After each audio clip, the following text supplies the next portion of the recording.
अम्मा यतसाअलून, ये किस चीज के बारे में एक दूसरे से पूछ रहे हैं। यानी वो जब नबी अलैहिस्सलाम ने कहा ना मर के जिंदा होगे अल्लाह के सामने जाओगे, सब ने एक दूसरे से यार ये क्या बात कर रहा है, हड्डियां जिंदा कर ली जाएंगी, अल्लाह की बारगाह में पेश होगा।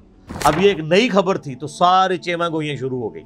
वो तो उनको क्या पता था नई उम्मत उठ रही है। अनिन नबाइल अज़ीम, ये उस बड़ी खबर के बारे में आपस में चेमा गोइयां कर रहे हैं। सबसे बड़ी खबर कौन सी है? क़यामत। इससे बड़ी कोई खबर नहीं हो सकती कि मरने के बाद जिंदा होकर अल्लाह के सामने पेश होना है। अल्लज़ी हुम फ़ीही मुख्तलिफून, जिसके बारे में ये इख्तलाफ कर रहे हैं एक दूसरे के साथ। कोई कह रहा है ये नहीं होगा, कोई कहेगा अगर हो जाएगा तो खैर है, इधर भी मौज लगी आगे भी लग जाएगी। मुख्तलिफ बातें कर रहे हैं। कल्ला सयअलमून, यकीनन वो इसे अनकरीब जान लेंगे। सुम्मा कल्ला सयअलमून, फिर यकीनन वो इसे जान लेंगे कि क़यामत कायम होने वाली है। अब क़यामत कायम होने का जो मामला है ये मंतकी है। दुनिया में इंसाफ नहीं मिलता, इल्ला माशाअल्लाह किसी को मिलता। आखिरत का दिन हमारे अंदर जो अखलाकी हिस्सा है ना, वो हमें मजबूर करती है कि एक दिन ऐसा होना चाहिए कि दुनिया में अगर किसी को इंसाफ नहीं मिला, किसी का साथ ज्यादती हुई है, उसने सब्र किया है, तो उसको कभी ना कभी तो बदला मिलना चाहिए। और वही अल्लाह ने क़यामत का दिन रखा है। अब अल्लाह ताला अपनी कुछ फिजिकल फिनोमेना ऑफ नेचर, अत-तज़कीर भी आला अल्लाह का जिक्र कर। अलम नजअलिल अर्द मिहादा, क्या हमने जमीन को बिछौना नहीं बनाया? वल जिबाला औतादा, और पहाड़ों को मेखे। जमीन की डायनामिक बैलेंसिंग इन पहाड़ों की वजह से। व खलकनाकुम अज़वाजा, और तुम्हें जोड़ों की शक्ल में पैदा किया। इवन नबातात और हैवानात में भी जोड़े हैं। ये नबातात के जोड़ों का तो अब आके लोगों को अंदाजा हुआ है ना, जानवरों और इंसानों के जोड़ों का तो पता था मेल फीमेल का।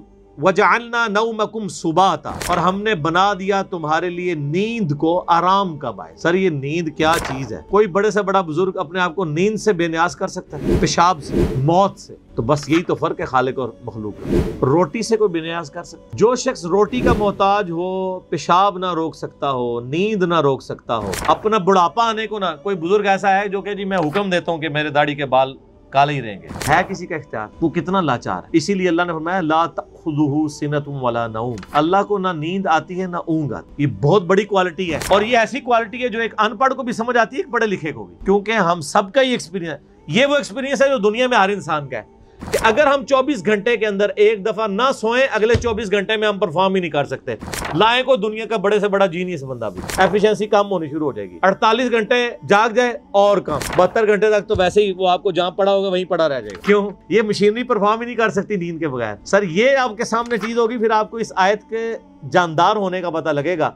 वजअलना नौमकुम सुबाता, नींद को तुम्हारे लिए आराम का बायस बनाया। एक तो थकावट उतरती है, और दूसरा अगले 24 घंटे के लिए परफॉर्म करने के लिए वो नींद जरूरी है, अदरवाइज आप परफॉर्म ही नहीं कर सकते।